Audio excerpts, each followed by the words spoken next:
దేశవ్యాప్తంగా అందరినీ ఇంట్రెస్టింగ్గా మారుస్తున్న బీహార్ ఎన్నికలకు సంబంధించిన పోలింగ్ ప్రక్రియ ప్రారంభమైంది. బీహార్కి సంబంధించిన అప్డేట్స్ ఏంది, బ్రేకింగ్స్ ఒకసారి చూద్దాం.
అందుతున్నాయి. గతంతో పోలిస్తే ఈసారి కూడా పోలింగ్ పర్సెంటేజ్ కొంత పెరిగే అవకాశం ఉన్నట్టుగా మనకు సమాచారం ఉంటుంది. ఈసారి ఇంట్రెస్టింగ్ ఫ్యాక్టర్ బీహార్ ఎన్నికలకు సంబంధించి మాత్రం ఖచ్చితంగా పోలింగ్ శాతం అనేది పెరగడం అనేది మనకు కనిపిస్తుంది. బీహార్లో ఇప్పుడు రాజకీయంగా చర్చ ఏదైతే జరుగుతుందంటే పర్సెంటేజ్ పెరగడం అనేది ఒకటి ఇంట్రెస్టింగ్గా కనిపిస్తుంది. ఈరోజు రెండో దశ జరుగుతున్నప్పటికీ ఒకసారి మొదటి దశకు సంబంధించి ఏం జరిగిందో ఒకసారి తెలుసుకునే ప్రయత్నం చేస్తాం. మొన్న జరిగిన ఫస్ట్ ఫేజ్ దానికి సంబంధించి 64% పోలింగ్ శాతం నమోదైంది. ఇది గతంతో పోలిస్తే అంటే 2020కి సంబంధించి అయినప్పటికీ 56% నుంచి ఇది 64% పెరిగింది. ఈ పెరిగింది దాదాపు 8.5% పెరగడం అనేది రాజకీయ వర్గాల్లో చర్చ జరుగుతుంది. ఇప్పటి వరకు మనకు బీహార్కి సంబంధించి సెకండ్ ఫేజ్కు సంబంధించి కూడా మొదటి దాదాపు 11 గంటల వరకు 31% నమోదైనట్టుగా తెలుస్తుంది. ఇప్పుడే 31% నమోదైందంటే సాయంత్రం వరకు అది ఖచ్చితంగా 60+ అయ్యే అవకాశం ఉన్నట్టుగా తెలుస్తుంది. సో మళ్ళీ ఇంట్రెస్టింగ్ ఫ్యాక్టరే బీహార్కి సంబంధించి మనకు తెరపై కనబడుతుంది. ఈ పర్సెంటేజ్ ఏదైతే ఇంక్రీజ్ అవుతున్నట్టుగా మనకు కనిపిస్తుందో, ఏదైతే మనకు 8.5 ఫస్ట్ ఫేజ్ లో ఏదైతే ఇంక్రీజ్ కనిపించిందో అది ఈరోజు జరుగుతున్న సెకండ్ ఫేజ్ లో కూడా కొంత పెరిగే అవకాశం ఉంది. పెరిగిన శాతం ఎవరికి ప్లస్ అవుతుంది, ఎవరికి మైనస్ అవుతుంది, ఇది రాజకీయ వర్గాల్లో చర్చ జరుగుతుంది. రెండు పక్షాలు కూడా దీనికి సంబంధించినంత వరకు అంచనాలు వేసుకుంటున్నాయి. ముఖ్యంగా విపక్షంలో ఉన్న ఆర్జేడీ కాంగ్రెస్ కి సంబంధించిన మహాగఠబంధన్ మాత్రం ఇది యాంటీ ఓట్ అంటే గవర్నమెంట్ వ్యతిరేక ఓటు కనుకనే ఇంత పర్సెంటేజ్ పెరిగింది. రెండో దశలో కూడా ఖచ్చితంగా ఈ పర్సెంటేజ్ కొంత పెరుగుతుంది కనుక ఖచ్చితంగా అది తమకు ప్లస్ పాయింట్ అవుతుందనే ఆలోచనలోనే మహాగఠబంధన్కి సంబంధించిన నేతలు ఉన్నట్టుగా తెలుస్తుంది. నితీష్ కుమార్ మాత్రం ప్రస్తుత అధికారంలో ఉన్న నితీష్ కుమార్, అదేవిధంగా బీజేపీకి సంబంధించిన పక్షం ఏదైతే ఎన్డీఏ ఉందో వాళ్ళు మాత్రం ఒక ధీమాతో ఉన్నారు. నితీష్ కుమార్ ఫ్యాక్టర్ అంటే అది కేవలం పాజిటివ్ ఓటు మాత్రమే ఉంటుంది. ముఖ్యంగా మహిళలో పెద్ద సంఖ్యలో ఓట్లు వేశారు కనుక ఈ పర్సెంటేజ్ ఏదైతే మనం ఇప్పుడు ఫస్ట్ ఫేజ్కి సంబంధించి మాట్లాడుకుంటున్నామో, లేకపోతే ప్రెజెంట్గా జరుగుతున్న సెకండ్ ఫేజ్కి సంబంధించి ఏదైతే ఉందో అది ఖచ్చితంగా కొంత ఇంపాక్ట్ అనేది ఖచ్చితంగా తమకే ఉంటుంది. ఎందుకంటే ఓటింగ్ పర్సెంటేజ్ పెరగడానికి సంబంధించి మహిళా ఓటర్ల సంఖ్య చాలా పెద్ద సంఖ్యలో ఓట్లు వేశారు. దాదాపుగా బీహార్కు సంబంధించినంత వరకు ముఖ్యమంత్రి ఆవాజ్ యోజన అనే ఒక స్కీమ్ను ఒకటి పెట్టారు నితీష్ కుమార్. దీంట్లో ప్రతి మహిళా కుటుంబానికంటే వెనుకబడిన తరగతులు కానీ లేకపోతే ఆర్థికంగా వెనుకబడిన వాళ్ళందరికీ సంబంధించి 10,000 రూపాయలు నగదు పంపిణీ కార్యక్రమం చేపట్టారు. ఇది ఇప్పటికే 2 months నుంచి జరుగుతుంది.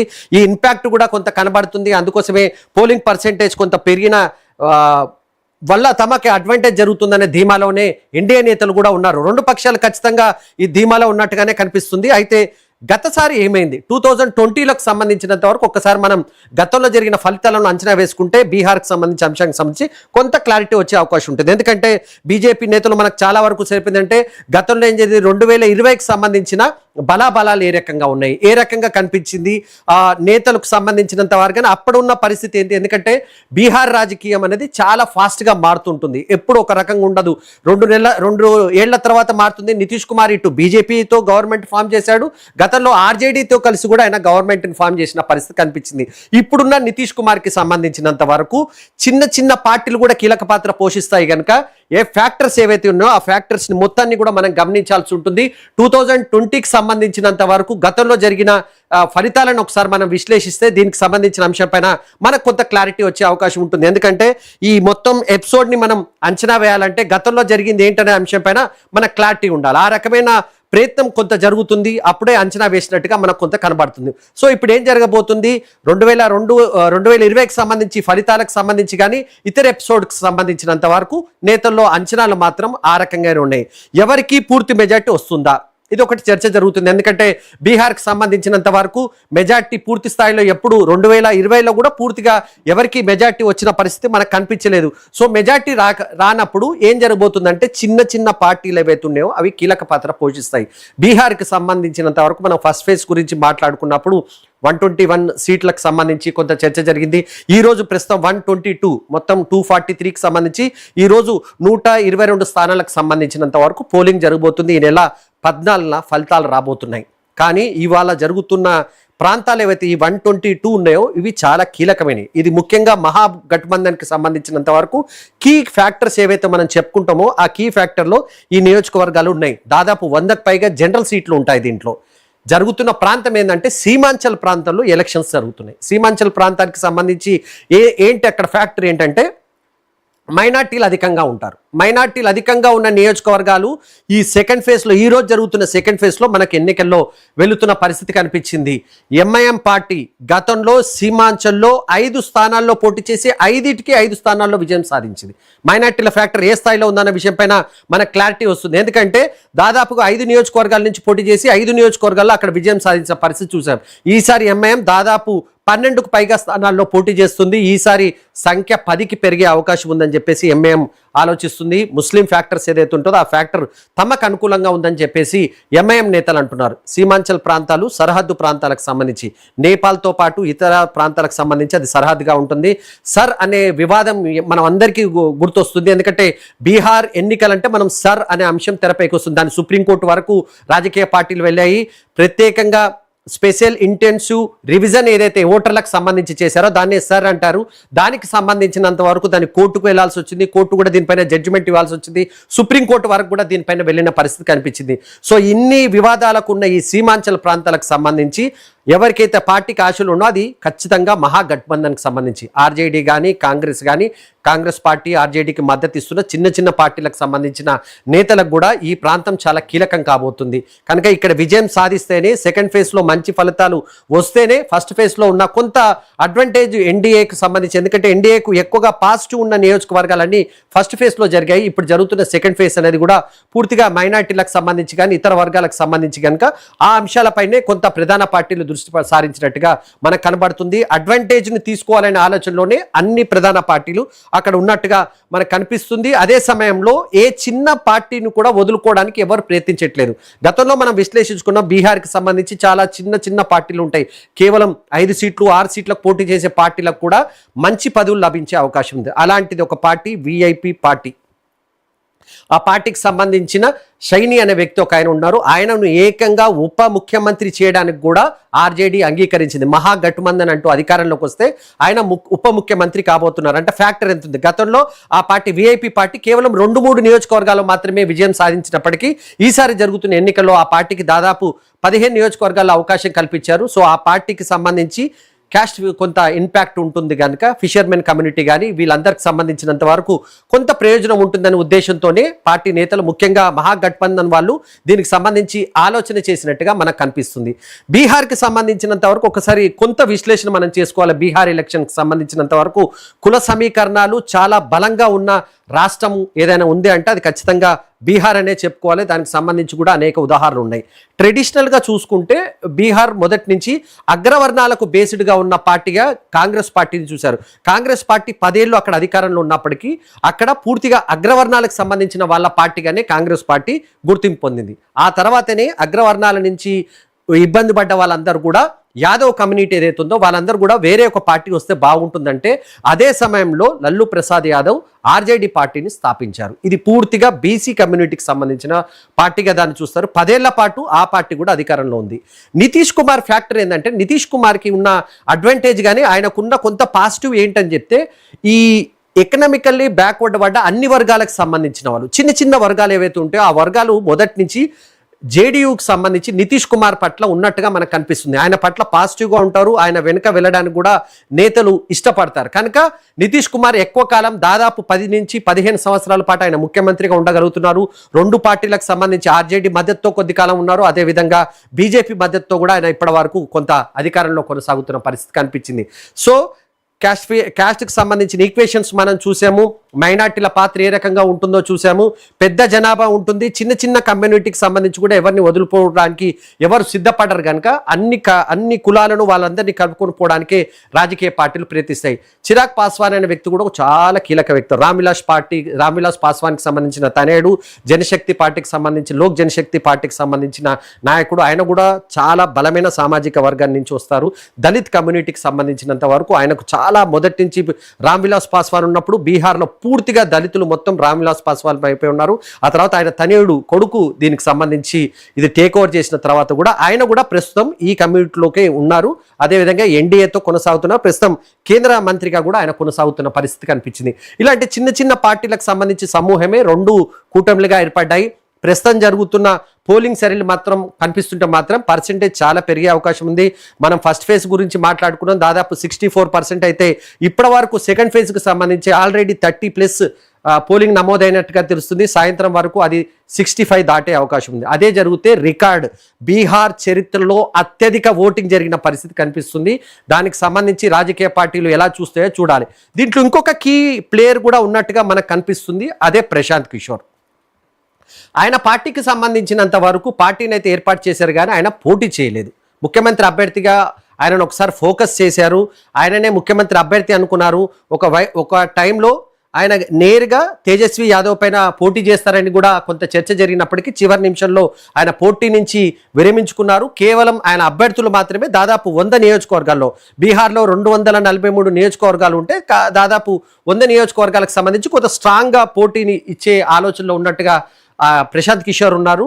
ఖచ్చితంగా యూత్ నా వైపు ఉందని ఆయన చెప్తున్నారు. ప్రశాంత్ కిషోర్ పార్టీకి సంబంధించినంత వరకు ఆయన పార్టీ ఎవరిని డ్యామేజ్ చేస్తుంది అనే విషయం కూడా చర్చ జరుగుతుంది. ఆయన పార్టీ ప్రధానంగా జేడీయూ కానీ బీజేపీకి సంబంధించిన ఓట్ బ్యాంక్నే కొంచెం తీసుకునే అవకాశం ఉంది. అదేవిధంగా మైనార్టీ ఓట్లు కూడా కొంత వెళ్ళే అవకాశం ఉంది. యూత్ తన పట్ల ఉన్నట్టుగా ఆయన పదే చెప్తున్నారు. సో ఆ ఫ్యాక్టర్ కూడా ఎంతవరకు పనిచేస్తుంది అనేది చూడాలి. మొత్తానికి ఉదయం పోలింగ్ ప్రారంభమైన వెంటనే అన్ని పార్టీలకు సంబంధించిన అభ్యర్థులు కానీ కీలక నేతలు కూడా తమ ఓటు హక్కును వినియోగించుకున్నారు. పెద్ద సంఖ్యలో పర్సెంటేజ్ మనం ఉదయం నుంచే దాదాపు 7 గంటల ప్రాంతం నుంచే భారీగా క్యూ లైన్లు మనకు బీహార్లో కనిపించాయి. ఫస్ట్ ఫేజ్లో మనం చూసాము, సెకండ్ ఫేజ్లో కూడా ప్రస్తుతం అదే పరిస్థితి ఉన్నట్టుగా మనకు సమాచారం ఉంటుంది. పర్సెంటేజ్ పెరుగుతుందనే భావనలోనే నేతలు ఉన్నారు. అయితే ఓటు వేసిన తర్వాత చాలా మంది నాయకులు తమ అభిప్రాయాలు చెప్పారు. బీహార్లో ఉన్న పరిస్థితి, పర్సెంటేజు, ఇతర అంశాలకు సంబంధించి వాళ్ళు మాట్లాడారు. ఖచ్చితంగా అన్ని పార్టీల నేతలు గెలుపుపై ధీమాతోనే ఉన్నట్టుగా కనిపిస్తుంది. పర్సెంటేజ్ పెరగడం మాత్రం తమకు అడ్వాంటేజ్ అని చెప్తున్న నేతల స్పందన ఇప్పుడు చూద్దాం. ఓటు వేసిన తర్వాత వాళ్ళు మీడియాతో ఏం మాట్లాడారు, ఏ అంశాలు ప్రస్తావించిందో ఇప్పుడు చూద్దాం. सभी से अनुरोध है कि दूसरे चरण में 75% से ऊपर मतदान अवश्य करें। आपका यह मतदान ही है जो बिहार के गरीबों को मुफ्त अनाज देता है, मुफ्त इलाज की व्यवस्था देता है, मुफ्त बिजली की व्यवस्था देता है। प्रत्येक महिला के खाते में 10,000 रुपए जाते हैं। यह आपके मतदान की शक्ति है जिसके कारण बिहार के प्रत्येक गरीब जनता को यह सब सुविधाएं मिल रही हैं। इसलिए सभी से अनुरोध है कि मतदान। पहले चरण में जो मतदान हुआ मत प्रतिशत को लेकर काफी एक तरह से उत्साह रहा, आपको लगता है दूसरे चरण में भी वो कहीं न कहीं प्रभावी होगा? बिल्कुल, उसका भी रिकॉर्ड टूटेगा। पिछले चरण में 8% से ज्यादा महिलाओं ने मतदान किया है। इस बार उससे भी ज्यादा बेहतर ढंग से मतदान होगा। बिहार बहुत ही उत्साहित है क्योंकि जिस प्रकार से सुविधाएं बिहार की जनता को मिल रही है, कोई बिहार का व्यक्ति नहीं चाहता कि फिर से बिहार में शहाबुद्दीन अमर रहे, तस्लीमुद्दीन अमर रहे के नारे लगे। जिसको जो आरोप लगाना है वो मानते हैं कि चुनाव हार चुके हैं, चुनाव से उनकी पूरी उम्मीद समाप्त हो चुकी है। इसीलिए कभी फर्जी वोटर की बात करते हैं, कभी वो नए ऐसे आश्वासन देते हैं जो दुनिया में संभव नहीं है। जनता सब कुछ जानती है और हकीकत जानती है। देखिए, मैंने वोट कर दिया है और सबसे अपील है कि सब लोग वोट करें। हमने जलपान नहीं किया, पहले मतदान किया है, अभी जाके फिर जलपान करेंगे। बिहार में विकास के मुद्दे पर सब पूरा बिहार एकजुट है और हमें पूरी उम्मीद है कि विकास रुकेगा नहीं, तेजी से विकास आगे बढ़ेगा और विकास की जो धारा बही है वो जनता रुकने नहीं देगी। हमला हुआ है सर, क्या कहना चाहेंगे? देखिए, दिल्ली में जो आतंकी हमला है, जो दिल्ली के अंदर हमला हुआ है, उसकी पूरे पहलू की जांच हो रही है। उसकी क्या वजह है, सारी एजेंसियां लगी हैं। गृह मंत्री जी ने स्पॉट विजिट किया है और जो लोग भी इसमें शामिल होंगे वो बख्शे नहीं जाएंगे, लेकिन सारे पहलू की जांच हो रही है और जब तक जांच न हो जाए, जब तक कोई निष्कर्ष पर पहुंचा नहीं जा सकता है। सर, केसरी जी ने बोला है कि हम 18 को जो है सीएम का शपथ ग्रहण लेंगे, कैसे देखते हैं? देखिए, यहाँ तो एक तरफा वोट हो रहा है, लोग विकास के लिए वोट कर रहे हैं। जंगल राज पार्ट 2 आने वाला नहीं है। पहली बार बिहार में मतदान किया है आपने, क्या कहेंगे? हाँ, मेरा वोट यहाँ बन गया शादी के बाद। अब मैं पहली बार यहाँ पे वोटिंग करने आई हूँ और मुझे बहुत खुशी है कि बिहार जो है, बिहार की जनता विकास के नाम पे वोट कर रही है। जहाँ जहाँ विकास हुआ है, और आप लोगों ने देखा ही है कि इन्होंने भी अपने कार्यकाल में, शहनवाज जी ने कितना विकास करवाया, उद्योग में एथनॉल लगा के, और बहुत चीजें हैं विकास को देखने के लिए। सड़कें ठीक हो गई हैं, बहुत कुछ हुआ है। क्योंकि जब मैं आई थी 30 साल पहले शादी करने के बाद, और तब के सुपौल में और अब के सुपौल में जमीन आसमान का अंतर है। बहुत ज्यादा फर्क आ गया है, बहुत अच्छा हो गया है। तो यहाँ मुझे बहुत खुशी हुई कि मैं आज अपने ससुराल में, अपने माता पिता, फादर इन लॉ की जगह पे आज मैं यहाँ वोटिंग करने आई हूँ। मेरे लिए बहुत गर्व की बात है। आप मतदान करने से पहले भगवान का भी आपने आशीर्वाद लिया है और गए थे तो टेक्निकल खराबी भी थी कुछ। देखिए, मैं निश्चित तौर पर घर से निकलते हैं तो ईश्वर के चरणों में समर्पित होते हुए उनका आशीर्वाद लेकर निकलते हैं। वही तो आज काम किया। मतदान के पहले ईश्वर के चरणों में, माँ दुर्गा, सब देवी देवताओं के चरणों में समर्पित होकर मैं मतदान के लिए गया। टेक्निकल खराबी मशीन है, थोड़ा हो ही जाता है, ज्यादा विलम्ब नहीं हुआ। लेकिन अब तो हम मतदान करके बाहर निकले हैं और हरसिद्धि के महान मतदाता मालिकों का आशीर्वाद मुझे मिल गया है। इस आधार पर हम कह सकते हैं कि हमारी जीत 50,000 मतों से होगी और हमारी सरकार जो एनडीए गठबंधन की पहले चल रही है, पुनः एनडीए गठबंधन की सरकार बिहार में बनेगी, प्रचंड बहुमत से बनेगी। तेजस्वी ने तो दावा भी कर दिया है कि 18 को शपथ लेंगे मुख्यमंत्री का। अब देखिए, क्या सब आप तो बहुत योग्य व्यक्ति हैं, उनके कहने में और करने में, कथनी या करनी में बहुत फर्क है। दीवा सपने देख रहे हैं, मुंगेरी लाल के सपने सजाए हुए हैं दिल में। वो तो मतलब प्रतिपक्ष का भूमिका उनकी पार्टी निभा पाएगी कि नहीं, यह उसके लिए सोचे। वोट चोरी का भी आरोप लग रहा है। ये आप सभी जानते हैं कि कैसे मतदान होते हैं, और वह अगर हार रहे हैं, हताशा में बोल रहे हैं विपक्ष के लोग कि वोट चोरी किया जा रहा है, यह हताशा का परिचय है।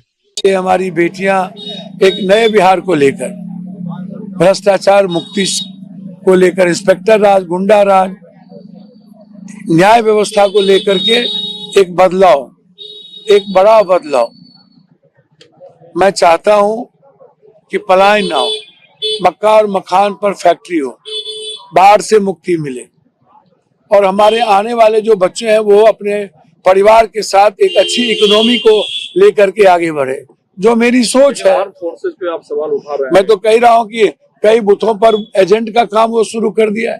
अभी कैलू टोल बराड़ा में, बराड़ा 49-45, वहां पर भीतर नहीं जाने दिया जा रहा है, किसी भी मतदाता को लाठी चार्ज किया जा रहा है।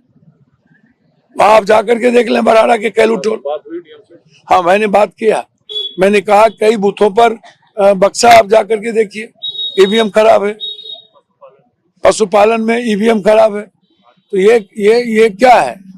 आप अभी सुबह सुबह जिस तरीके की चीजें चल रही है, ये तो गलत है। लोकतंत्र का स्वस्थ परंपरा रखिए ना भाई। सीमांचल और कोसी महागठबंधन के लिए कैसा रहने वाला है? भैया मैं तो इतना जानता हूँ, सीमांचल कोसी जिसके साथ खड़ा रहता है सरकार उसकी बनती है। दिल्ली में जो कि ब्लास्ट हुआ है उस पर आपका क्या नजरिया? भैया मेरा तो सीधा है, मुझे आप अमित भाई से प्रधानमंत्री जी को एक सलाह देंगे कि अमित भाई को एक बेस्ट मंत्रालय दे दीजिए, चोरी मंत्रालय, प्रबंधन मंत्रालय, चुनाव प्रबंधन, बस उनको चुनाव प्रबंधन मंत्रालय से मतलब है। फिर आसाम में वो लगेंगे तो ब्लास्ट तो होते रहेंगे, बिहार में लगेंगे उनको क्या मतलब। फरीदाबाद में हमारी एजेंसी कहाँ गायब हो गई, इंटेलिजेंस कहाँ थी, अकाउंटेबिलिटी किसकी होगी? 3000 मिले, पुलवामा से लेके पहलगाम तक में 3 दर्जन से ऊपर हमले हुए सैनिक पे, कैंप पे। क्या हुआ? 1 का 100 क्या हुआ? क्या 9 का 11 को 1100 होगा? और ये जिम्मेदारी किसकी है? अभी तक जिम्मेदारी ली क्यों नहीं गई? रिजाइन क्यों नहीं करते ये लोग? इस देश इन लोगों के हाथ में सुरक्षित नहीं है, जनता देख चुकी। हमारे पड़ोसी देश मेरे साथ नहीं है कोई एक भी, म्यांमार तक साथ नहीं, रूस हमारा साथ छोड़ दिया। ये लोग तो सिर्फ नफरत और बांटो बांटो बांटो। क्या अपील करेंगे आप बिहार के लोगों से? बिहार के लोगों से अपील करेंगे कि पिछले चरण में जो रिकॉर्ड मतदान हुआ है उसको आज ब्रेक कीजिए, बिहार में बदलाव के लिए वोट कीजिए, अपने बच्चों के शिक्षा और रोजगार के लिए वोट कीजिए। जैसे पहले चरण में लोगों ने वोट किया है उससे भी ज्यादा बढ़ चढ़ के वोट कीजिए, ताकि 14 तारीख को बिहार में एक नई व्यवस्था बने, एक ऐसी व्यवस्था बने जिसमें आपके बच्चों के लिए पढ़ाई हो, आपके बच्चों के लिए रोजगार हो, बिहार से पलायन बंद हो, भ्रष्टाचार खत्म हो। ये आपका मौका है। आज अगर आप गलती कर गए, आज आप चूके, तो अगले 5 साल जिस व्यवस्था से आप त्रस्त हैं, जिस भ्रष्टाचार से आप परेशान हैं, जिस सरकार की जिन नाकामियों को आप गिनाते रहते हैं, रोज चर्चा करते हैं, उन्हीं नाकामियों के साथ आपको अगले 5 साल बिताने पड़ेंगे। आप वोट देने जा रहे हैं प्रशांत जी आज? जी बिल्कुल वोट देने जा रहे हैं। आपने मतदान किया है, अभी अरे भाई अभी हो गया भैया, अभी मतदान किया है जी हम तो बोल रहे हैं भैया। निश्चित रूप से बिहार के विकास के लिए, बेतिया के विकास के लिए, बेतिया की जनता से मेरी अपील है कि विकासशील लोगों को आप वोट दीजिए। यहाँ विकास 20 वर्षों से चल रहा है, सुख और शांति चल रही है। यहाँ जंगल राज नहीं चाहिए, यहाँ मंगल राज चाहिए। दिल्ली में धमाका। ये बहुत बड़ी घिनौनी बात है, अमाननीय बात है। जिन्होंने कराया है कन्वर्ट करने के लिए, उस पर जो भी कार्रवाई होनी चाहिए वो कम है। लोगों से मेरा अपील है और दिल से अपील है कि जिस प्रकार से आप लोग 6/11 को वोट किया है उससे ज्यादा परसेंटेज में वोट कीजिए और वोट एनडीए के पक्ष में कीजिए, क्योंकि यहाँ डबल इंजन की सरकार चल रही है। नरेंद्र मोदी जी का पूर्वोदय का कल्पना है, जिसमें बिहार भी एक स्टेट आता है और यहाँ जो भी अलॉटमेंट होना है उससे चौगुना यहाँ अलॉटमेंट मिल रहा है। आज सड़कें अच्छी बन गई है, बिजली 24 घंटा मुहैया हो रहे हैं और स्कूल में मास्टर हैं, बच्चे हैं, स्कूल भवन है, अस्पताल में दवाइयां हैं। नहीं तो पहले गधे और कुत्ते बैठते थे। तो लॉ एंड ऑर्डर के नाम पर आज तक किसी प्रकार का कम्युनल राइट नहीं हुआ है, कोई कास्ट राइट नहीं हुआ है। अगर कहीं कोई घटना होती है तो 48 घंटे में उसको, चाहे पक्ष का रहे चाहे विपक्ष का रहे, कोई किसी को नहीं यहाँ फंसाया जाता है और न बचाया जाता है। ये सिद्धांत पर नीतीश कुमार की सरकार चल रही है, इसलिए इससे अच्छा सरकार नहीं हो सकती है। हम अपना 46 वर्ष की तजुर्बा पेश कर रहे हैं और जनता से अपील करते हैं कि खूब वोट दीजिए और एनडीए के पक्ष में दीजिए। सभी से अनुरोध है। ఇది బీహార్కి సంబంధించి పోలింగ్ తర్వాత చాలామంది నాయకులు తమ అభిప్రాయాలు వ్యక్తం చేశారు. పోలింగ్ ఎట్లా జరుగుతుంది, అదేవిధంగా గెలుపు అవకాశాల గురించి వాళ్ళు స్పష్టంగా చెప్పారు.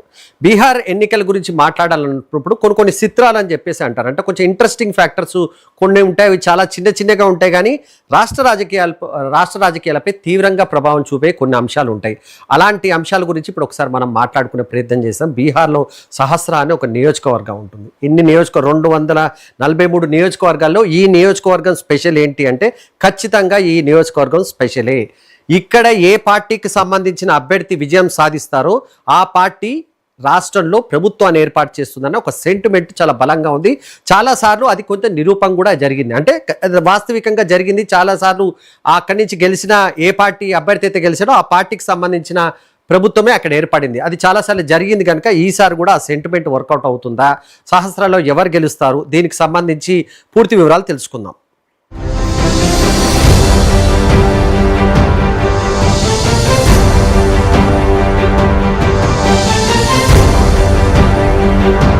చరిత్ర చెబుతోంది సహర్సా నిర్ణయమే బీహార్ భవిష్యత్తు. బీహార్ రాజకీయాల్లో అనేక ప్రాంతాలు ఒక ఎత్తైతే సహర్సా నియోజకవర్గం మాత్రం చాలా స్పెషల్ అని చెప్పవచ్చు. ఎందుకంటే ఇది సాధారణ నియోజకవర్గం కాదు, రాష్ట్ర అధికార దిశను మార్చే ప్రాంతం. ఈ విషయాన్ని చరిత్రనే చెబుతోంది. సహర్సాలో గెలిచిన పార్టీ బీహార్ సింహాసనాన్ని అధిరోహించింది. ఎన్నో దశాబ్దాలుగా ఈ అసెంబ్లీ నియోజకవర్గం ఎవరి వైపు మొగ్గు చూపిందో రాష్ట్రంలో ఆ పార్టీనే అధికారాన్ని చేపట్టడం విశేషం. అదే ప్రశ్న ఇప్పుడు మళ్లీ వినిపిస్తోంది. 2025లో ఈ ట్రెండ్ మళ్లీ రిపీట్ అవుతుందా లేదా అనే విషయాలను ఇప్పుడు చూద్దాం.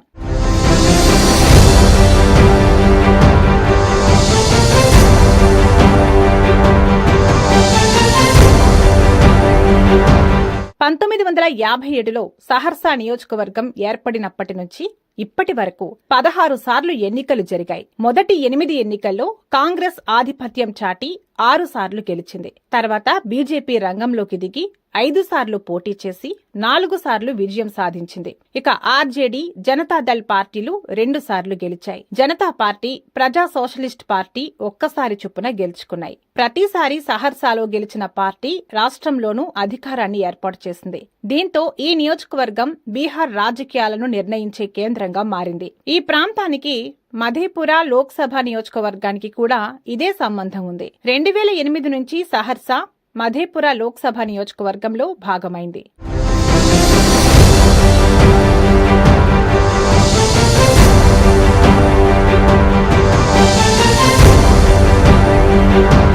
ఈ లోక్సభ పరిధిలో మొత్తం 6 అసెంబ్లీ సెగ్మెంట్లు ఉన్నాయి. వాటిలో సహర్సా అత్యంత ప్రభావవంతమైంది.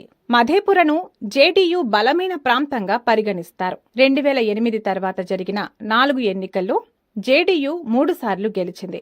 ఆర్జేడీ మాత్రం 2014లో ఒక్కసారి మాత్రమే సీటు దక్కించుకుంది. 2024 పార్లమెంటు ఎన్నికల్లో కూడా బీజేపీ మిత్రపక్షమైన జేడీయూ మళ్లీ సీటు గెలుచుకుని రాష్ట్రంలో అధికారాన్ని ఏర్పాటు చేసింది. ఇక ప్రస్తుతం 2025లో కూడా అదే సీన్ రిపీట్ అవుతుందా అంటే, ఒకవైపు అధికార పక్షం హామీలతో ఆకట్టుకోవాలని చూస్తుంటే, మరోవైపు ఆర్జేడీ స్థానికుల అసంతృప్తిని తన పక్షాన మార్చుకునే ప్రయత్నం చేస్తోంది. ఈ నేపథ్యంలో బీజేపీ, జేడీయూ కూటమి అదే గెలుపు ధీమాతో ఉండగా ఆర్జేడీ నేత తేజస్వి యాదవ్ సైతం సహర్సాలో గెలుస్తామని భావిస్తున్నారు. చరిత్ర చెబుతున్నట్టే ఇక్కడ గెలిచిన పార్టీ రాష్ట్రాన్ని పాలించే అవకాశం ఎక్కువగా ఉంది. ఈసారి కూడా అలాగే అవుతుందా లేక చరిత్రకు కొత్త మలుపు వస్తుందా అనేది తెలియాలంటే మాత్రం నవంబర్ 11 ఓటింగ్ తర్వాత ఫలితాలు వచ్చే వరకు వేచి చూడాల్సిందే.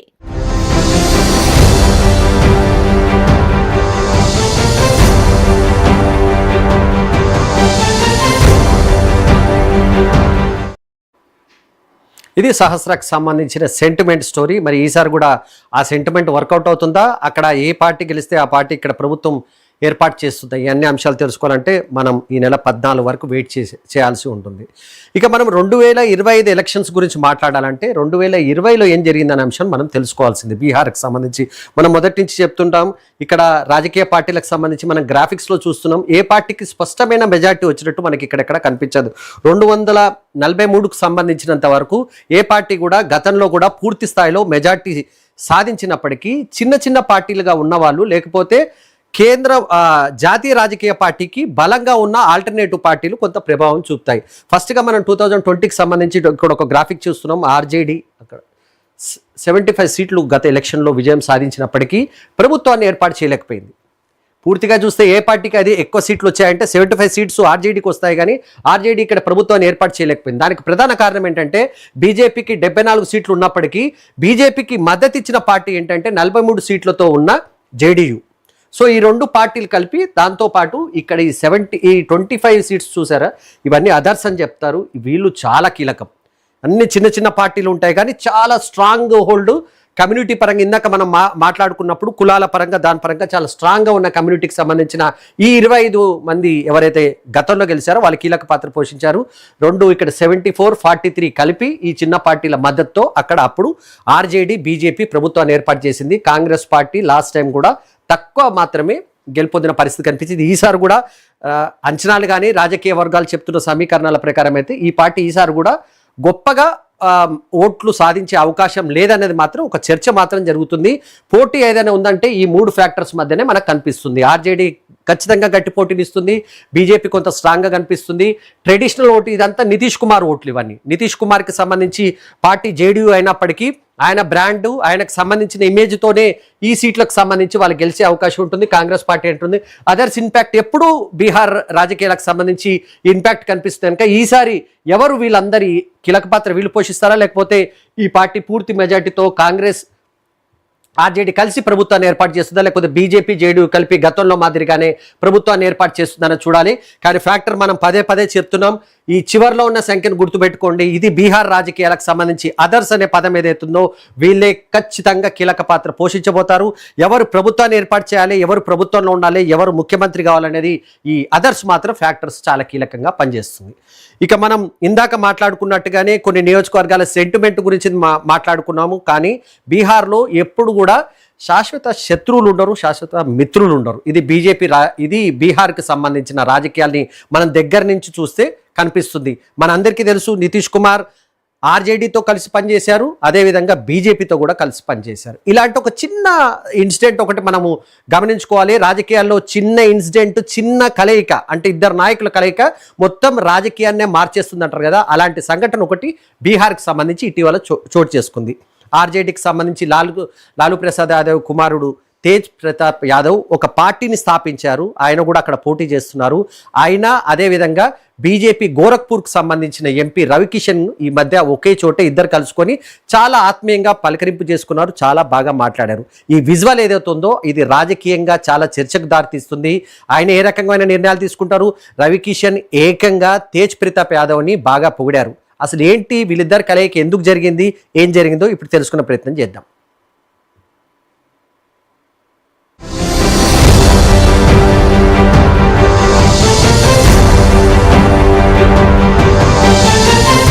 బీహార్ అసెంబ్లీ ఎన్నికల హీట్ రోజురోజుకు పెరుగుతోంది.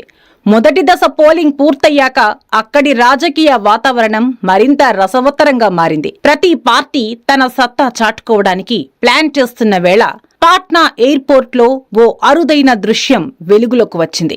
ఆర్జేడీ అధినేత లాలూ ప్రసాద్ యాదవ్ పెద్ద కొడుకు, జనశక్తి జనతాదళ అధ్యక్షుడు తేజ్ ప్రతాప్ యాదవ్, గోరఖ్పూర్ బీజేపీ ఎంపీ రవికిషన్ ఇద్దరూ కలిసి ఒకే చోట కనిపించారు. వీళ్ళిద్దరూ ఒకరినొకరు చూసి హాయ్ హలో అని షేక్ హ్యాండ్ ఇచ్చుకుని పలకరించుకున్నారు. అందుకు సంబంధించిన వీడియో ప్రస్తుతం సోషల్ మీడియాలో వైరల్ అవుతోంది. ఇది తెలిసిన వారు దీని గురించి తెగ చర్చించుకుంటున్నారు. ఈ సందర్భంగా బీజేపీ ఎంపీ తేజ్ ప్రతాప్ యాదవ్ పై ప్రశంసలు కురిపించారు. ఆయన భోలేనాథ్ భక్తుడని, సేవా లక్ష్యం ఉన్న వారందరినీ బీజేపీ ఆహ్వానిస్తుందన్నారు. అదే సమయంలో తేజ్ ప్రతాప్ యాదవ్ ఈ భేటీపై క్లారిటీ ఇచ్చారు. రవికిషన్ ను మొదటిసారి కలిశానని అన్నారు. అతను మంచి శివభక్తుడు, మేము కూడా భక్తులమని పేర్కొన్నారు. నిరుద్యోగాన్ని నిర్మూలించి ఉపాధి కల్పించే వారితో ఉంటానని మొదటి నుంచే చెప్పానని తేజ్ ప్రతాప్ యాదవ్ వెల్లడించారు. అంటే ఇప్పుడు వీరిద్దరూ భక్తి మోడ్లో ఉన్నారా, లేదంటే తేజ్ ప్రతాప్ బీజేపీలో చేరుతారా అనే చర్చ రాజకీయ వర్గాల్లో మొదలైంది. లాలూ పెద్ద కుమారుడు తేజ్ ప్రతాప్ యాదవ్ ఆర్జేడీ నుంచి బహిష్కరణకు గురైన తర్వాత తన కొత్త రాజకీయ పార్టీని ప్రకటించారు. ఈసారి ఆయన మహువా అసెంబ్లీ నియోజకవర్గం నుంచి పోటీ చేస్తున్నారు. ప్రచారంలో జోరుగా పాల్గొంటున్నారు. అయితే బీజేపీ వర్సెస్ లాలూ ఫ్యామిలీ అంటే ప్రతిసారి కూడా ఫైట్ ఉంటుంది. కానీ ఇప్పుడు ఈ ఇద్దరు నేతలు కలిసి కనిపించటం ప్రస్తుతం హాట్ టాపిక్ గా మారింది.